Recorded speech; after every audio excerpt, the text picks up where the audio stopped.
this Right. judgment?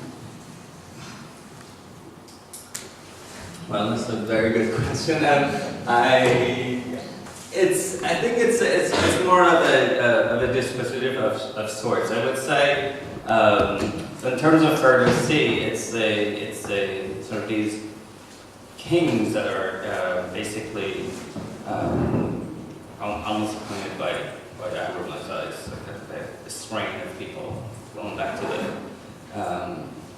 sort of the divine being. They and them and the conduct of the heroes always follow this kind of form of adab. But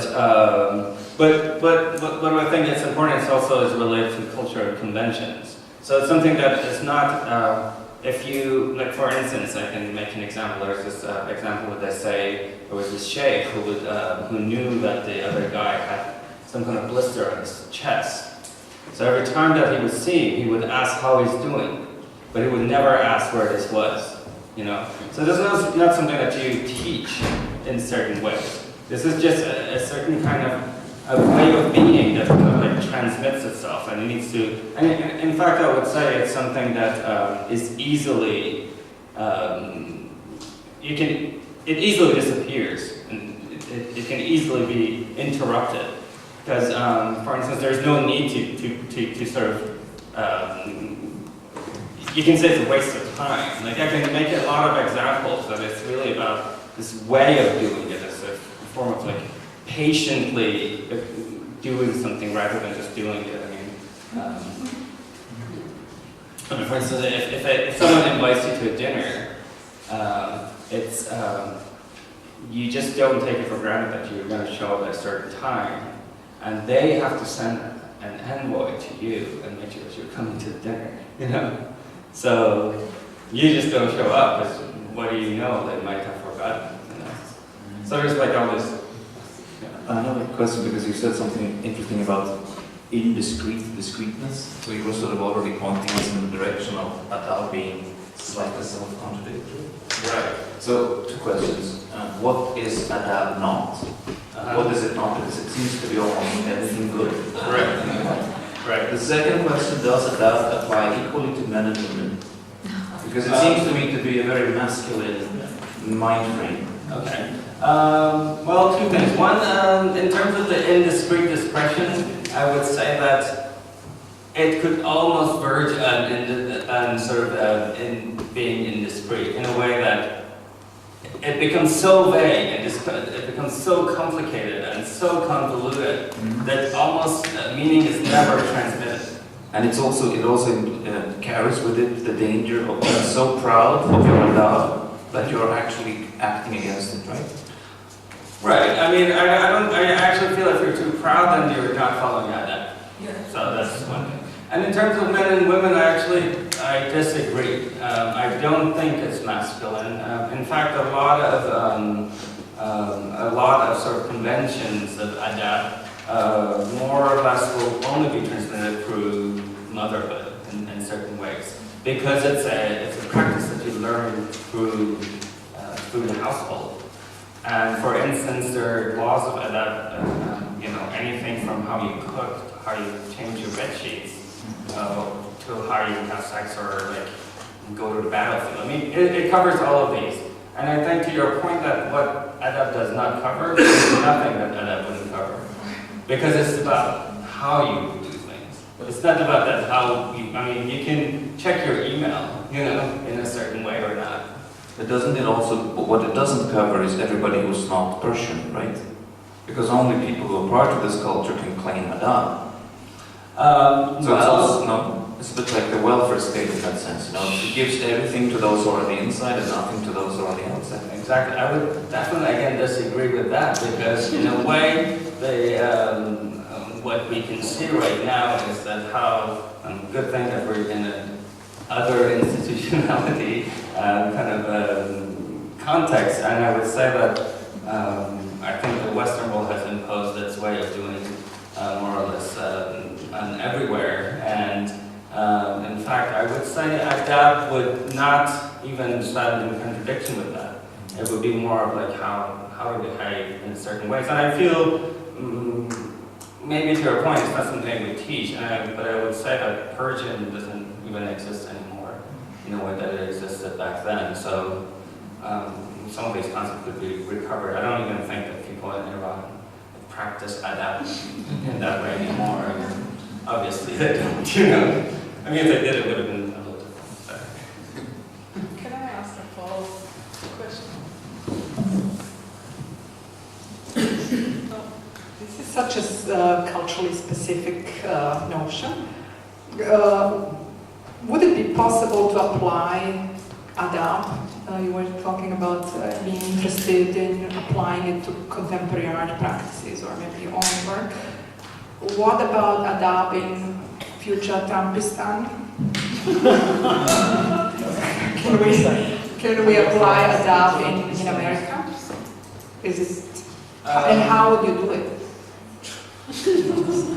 How would you do that? Well, the first thing I think what Trump shows is in a way that adapt is certainly universal in certain ways, because we all are kind of realizing that his way of conduct and what he represents is somewhat against adapt. You know, I mean, everyone is sort of like bamboozled by this in certain ways. So I feel in a way, kind of it touches upon some kind of universality of this concept. To apply it, I don't know how to apply it. I mean, I would say probably we can't, you know. But for instance, I can say that you know, like Occupy is a good example of certain practice of adapt. For instance, no one will talk over another person. Everyone will wait for their turn. I mean, there's these ways of doing things, and I think another form of social organization that I've recently kind of experienced myself is like is the sort of like, let's say, the Al-Anon meetings or the AA kind of way of doing things, which again I think like follows adapt in certain ways. So I think I guess in terms of like thinking about kind of imagining other ways of doing things, I feel adapt is not necessarily another way of doing things. You know, I have no answer about Trump. Sorry. But it's also about translation. Right. Yeah. Translate. I mean, I'm not interested in what I said about the masculine and feminine, but it's hard not to recognize in this adapt certain elements that, for instance, were very similar in early humanism. The Erasmian Christian knight is the one that self-masters. Right. And this idea of the birth of modern subjectivity related to this process of the art of living, the mastery of yourself. That is the grounds of what we are in the Western world, but somehow it's obviously related to something more universal. And I mean, but what I would like to ask is, because it requires a mastery, it requires an effort, and that requires a continuous self-measuring, so for what? Because in the Erasmian model is this self-mastery somehow creates a balance, creates it's ecosystemic and somehow brings pleasure, the idea of pleasure, of lack of suffering to an extent, both individually and collectively, through this self-mastery. Because otherwise there's chaos. Chaos, suffering, violence, corruption, and so I mean it's a very interesting. I mean, our topic bring the whole notion of ethics to institution. I think, but it's interesting to see what sort of ethics are related. I mean, it requires mastery, discipline. It cannot be imposed, but can be and should be self-imposed. No, it's a question of self-imposition. Right, I agree, and that's why I feel, in fact, imposing something is against adapt. So, but you know, I mean, like, the question of feminine masculinity, I think, is important, but I feel I'm not an expert on this, but I would say, like for instance, in Persian, if you're talking about someone, you would not know if you're talking about a woman or a man. And I think that definitely changes the way that you think about a subject and what they're doing, and the way you judge them. You know, so there's no he or she, there's no, and so and I feel that's something that you know, I'm not making any claims of Persians being feminist, but for instance, like it's famously known that during the Hakomanishi era, the women would have maternity leave, paid maternity leave. So I don't know. Anyway. I wanted to ask about the use of this sort of scientific language for like in the art field, like how to translate this idea of the hypothesis, that it's something very, very Western-centric in a way, and also it's something that is future-oriented. It's something that, in a way, you may think it in a progressive, like linear term, where then is the place for desire that you talk about, like the knowledge as a way of desire, how desire or even leisure or even the non-productive things enter into this discussion of a language that it's so fixed into this methodology of scientifics, you know? Well, I think probably the answer to this question, it's a very interesting question, because I think the answer is the desire is in the lack of fit between the two elements of the term. You know, the art hypothesis, the two things don't fit with each other. They speak about two different things. And to borrow energy, they borrow energy from each other if it's successful, and if it's not successful, they steal each other's energy. You know, so we don't know what art is, and if we make a hypothesis to find out, we are behaving in a sort of humble way towards art. But we're not behaving in a very humble way towards science, because we're just stealing the concept from science. You know? But we may also not know what hypothesis is, and it can also, as this short discourses on the origin of the term shows, can mean different things throughout history. You know? So the rigid scientific and Western use of hypothesis is maybe just one possible meaning of the term. You know? Because the way I see it is that this text talks about the difference between constructing a hypothesis and interpreting it.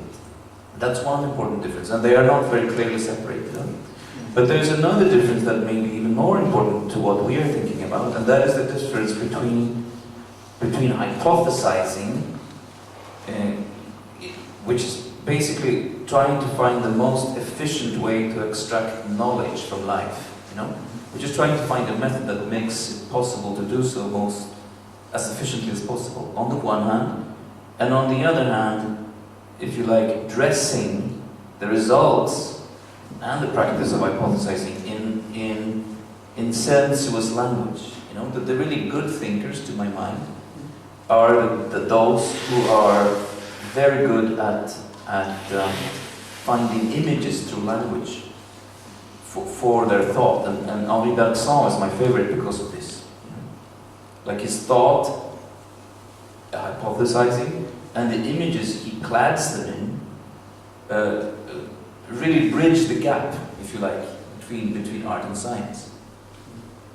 So maybe it's a bit complicated, but I think that the cut, you know, in the middle is probably the key to whether this term can be successful or not. I'm not sure it's successful, you know.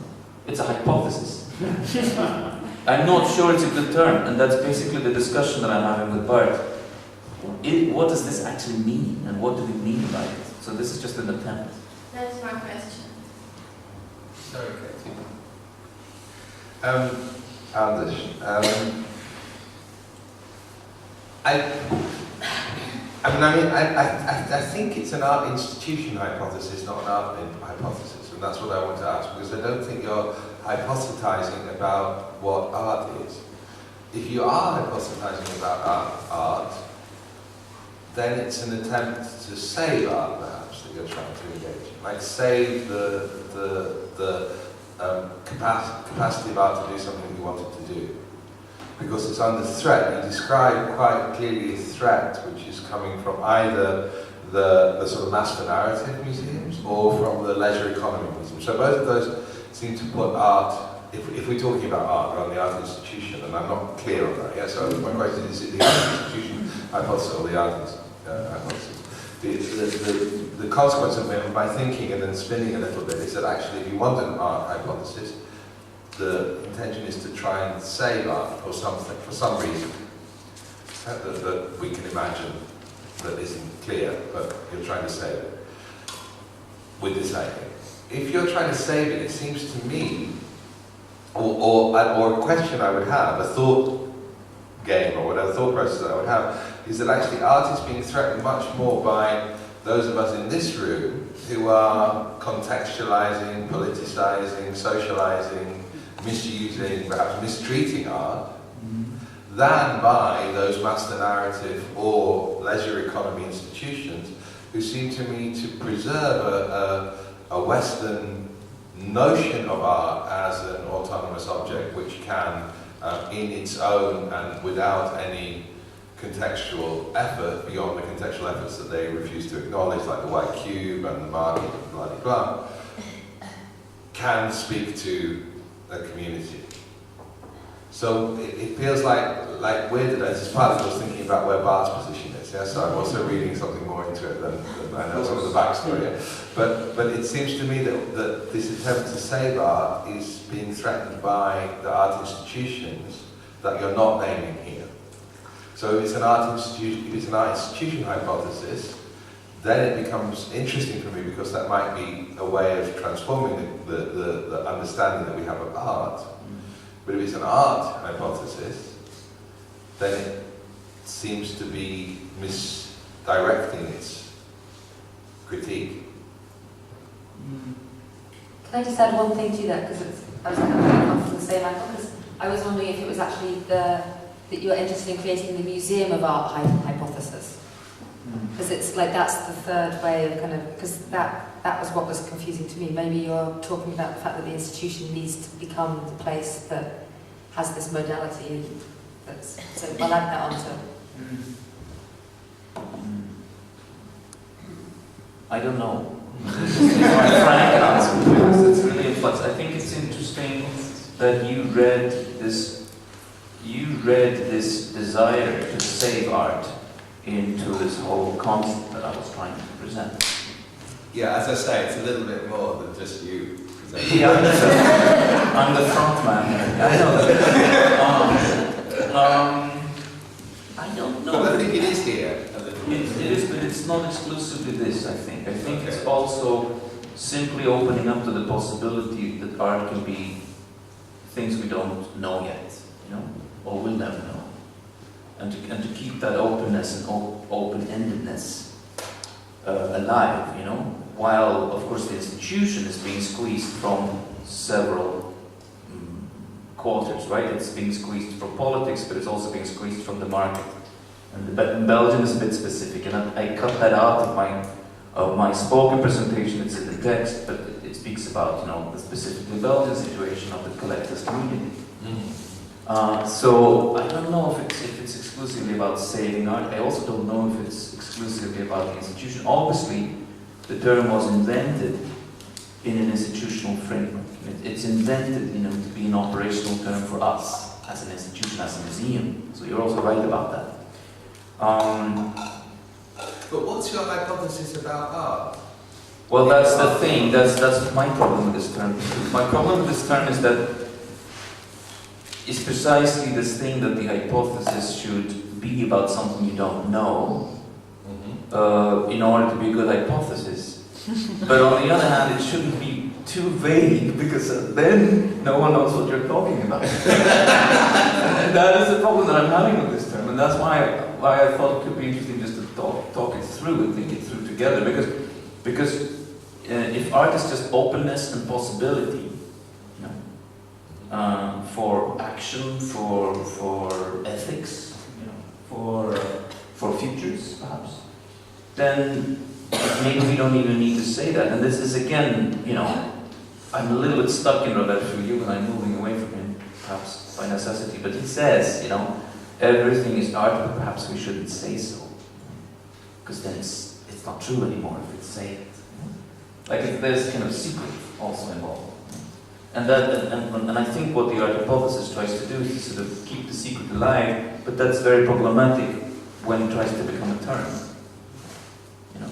But doesn't it sort of reinforce a certain mystique around art's autonomy that is perhaps dangerous to a certain extent, or lacks a kind of historical specificity, geographical specificity? It's possible. It's possible that it actually reinforces the sort of it reinforces the idea of genius, perhaps even. No, you don't. Another point. Because as you said, to recover the historical and political specificity, so not every hypothesis is relevant. So the thing is how to find the right hypothesis that actually marks the direction to the, poses the question of the unknown.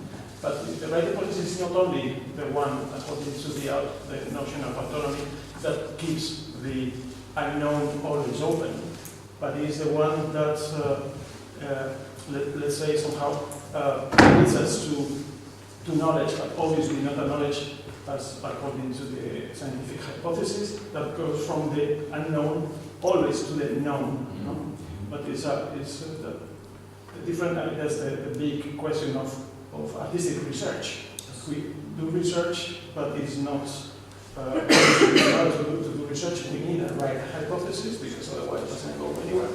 But obviously, it's not scientific in the sense that it takes us from the unknown to the truth. Exactly. From the open to the closed. Exactly. So, but the danger is that we think that the best hypothesis is the one that is only good because it keeps it always open. That's it.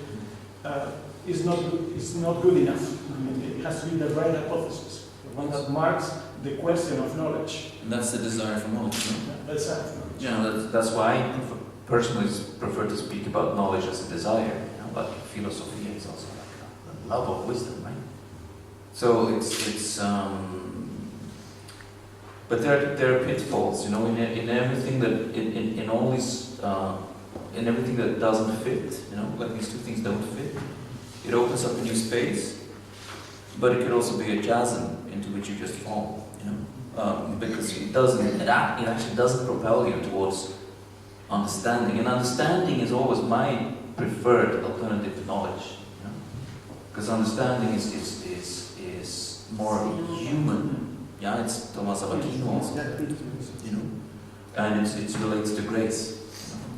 Understanding is the correlation with grace in Thomas Aquino. So this is but that's a different discussion. You know, we should hello. We should finish for now because we have lunch waiting. But write down your questions, and then we have other possibilities for discussions and debates. Thank you very much, everybody. Stop.